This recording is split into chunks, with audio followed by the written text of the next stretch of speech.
are now one win away from the NBA Finals after a dominant 127-114 victory over the Spurs in Game 5 Tuesday night. Shai Gilgeous-Alexander led the way, 32 points, 16 of those coming from the free throw line, while Victor Wembanyama was held to just 20, 4-15 shooting along with only 6 rebounds. The series shifts back to San Antonio for Game 6 on Thursday as both teams continue the battle for a date with the Knicks in the NBA Finals. The Knicks faced both the Thunder and the Spurs twice in the regular season, as well as San Antonio in the NBA Cup Final. New York split the games against the Spurs, but lost both of their games with the Thunder. That extended their losing streak against OKC to 6 straight, with their last win coming in November 2022. So Stephen A., I know you're still riding high over the Knicks sweeping the Cavs. So as you try to set this thing up for June 3rd, when the NBA Finals begin, who should they want to face more, the Thunder or the Spurs? I think it's obvious that the answer should be the San Antonio Spurs. And that's not to throw any shade on San Antonio. It's to point to their youth, and particularly after last night, the ongoing storyline of the fatigue involving Victor Wembanyama. The combination of the two things puts the Knicks at a decided advantage against the San Antonio Spurs than they would face against the Oklahoma City Thunder. In San Antonio, you've got fatigue. The New York Knicks, by the time the NBA Finals starts June 3rd, they would have played 4 games in 23 days. Okay, and this is after Ramrod and the Sixers and the Cavs, of course, and the Hawks over the last 3 games, and winning and close out games by over 30. So we're happy about that. You also got to take into consideration the youth of the San Antonio Spurs and how they haven't been here before. Juxtapose that to the Oklahoma City Thunder. At the beginning of this season, I said the Knicks and Oklahoma City would meet in the finals. Obviously, I jumped back and forth off those bandwagons, but that was my prediction at the beginning of the season. I look at Shea Butter and Wilbon, Doggy. Have you seen this kid, the reigning 2-time league MVP? If there is an individual that is completely unfazed by the moment, that just seems completely poised under the most arduous of circumstances, it would be him. I'm imagining the Garden rocking and going crazy and doing what it does, right? And Shea just sitting up there like it's nothing. It just doesn't faze him at all. You see what I'm saying? You don't see these emotional highs and lows, those roller coasters that you see from the less experienced teams.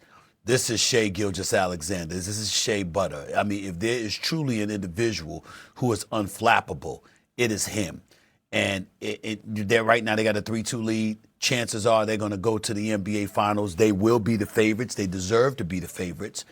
And when you think about what Brunson brings to the table, it makes it very, very interesting because everything that we've praised about Jalen Brunson and what he's morphed into, or what we saw him be in college and now it's materialized on a pro level, we've already seen Shai Gilgeous-Alexander do it. Right. It's just, I mean, we've already seen it. And so I don't see how, if you're a Knicks fan, if you're asked a question, which one do you want, or which one rather would be a less difficult opponent, that answer would have to be the San Antonio Spurs. Yeah, I mean, it's one team is new to this, the Spurs, and one team isn't. I mean, you know, these 3 seasons really for Oklahoma City, but obviously winning a championship last season, you don't necessarily want the champs. Now, I believe the Knicks have a really good shot at this, in part. First of all, this is the way the Knicks are playing. Yeah. They're just playing at an incredible level themselves. We can just isolate that. In a vacuum, they're playing great. But also, Oklahoma City and San Antonio are going to Ali Frazier each other to death. And somebody's going to need like a vacation and not be ready physically and emotionally to move on to the next round. We've seen that happen, particularly in sports with 7-game series, where something gets taken out of them in the conference final or the equivalent of that.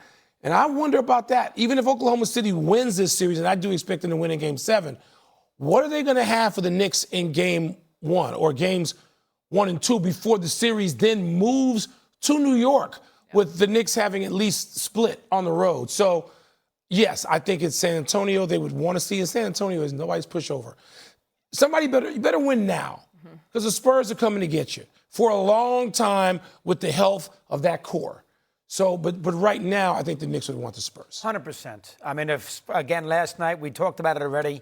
The Spurs were frazzled last night. There's no other way around it. They were frazzled, and it showed. So you much prefer San Antonio. Now, I'm not as big on the rest thing because, remember, Game 7 is Saturday. OKC does not have to travel, and Game 1 is Wednesday. And, Cleveland had to play a 7th game, and then they had a 22-point lead against a rusty Knicks team in Game 1. If the Knicks are rusty in Game 1 in Oklahoma City, they're not coming back with 22 down in the fourth quarter. So I think that's part of the equation, too. And one last thing for Steves, I want him to fight me off on this. I mean, again, I'm impressed with the Knicks. Their margin of victory, I get it, okay? I get it. They beat JV teams here. The Eastern Conference stinks. They can say anything they want. ESPN can say anything they want. Sixers are terrible. Hawks are not a good team. And Cleveland, we've been screaming about Atkinson, he should be fired. Not a good basketball team. This is the deep end of the pool. Sure. The Thunder are the deep end of the pool. They're not going to get away with this. They're not going to shoot the ball 60%. Landry Shamet, Steve, is not going to go 17 of 21 from 3 against the Thunder. Let's put it that way. Go ahead. Well, the Knicks are shooting 41% from three-point range, 53% from the field in this 11-game winning streak. We know that's not going to happen against defenses like San Antonio and OKC, so I'm not disagreeing with you there. I get that part. And we also know that Cleveland and Philly, they're not San Antonio or OKC, certainly not Atlanta. We get that part too. The flip side to it, however, is that because of who they are, you're supposed to treat them the way the Knicks treated them. And that's where the Knicks deserve some credit. The Knicks didn't squeeze by people. They annihilated them. And they treated them like they didn't belong when all was said and done in the midst of this 11-game winning streak. And that's what I'm saying we have to pay attention to. When we look at this series, we know that the Knicks have a chance against either opponent. They've got a chance. This is a series where, you know what, it's almost a pick-em when you consider the way some of them have struggled and the way the Knicks have been flourishing. Obviously, the Knicks are playing different brand of basketball than they were earlier this season. You got to take that into consideration as well. And the rest, the fresh legs, and the health that plays a role in their favor as well. So all of those things come into the equation, Doggy, and that's all I'm saying. I'm looking at it from that standpoint. And I'm like, they got a chance. Okay, so forgive my ignorance on this here, because the three of you swept this conversation. You said you all want them to face the Oklahoma City Thunder. That's who you believe they should want to face. So the numbers would tell you offensively when they've played, or rather they want to play the Spurs. The numbers would tell you offensively that when they've played the Spurs, their offense is better.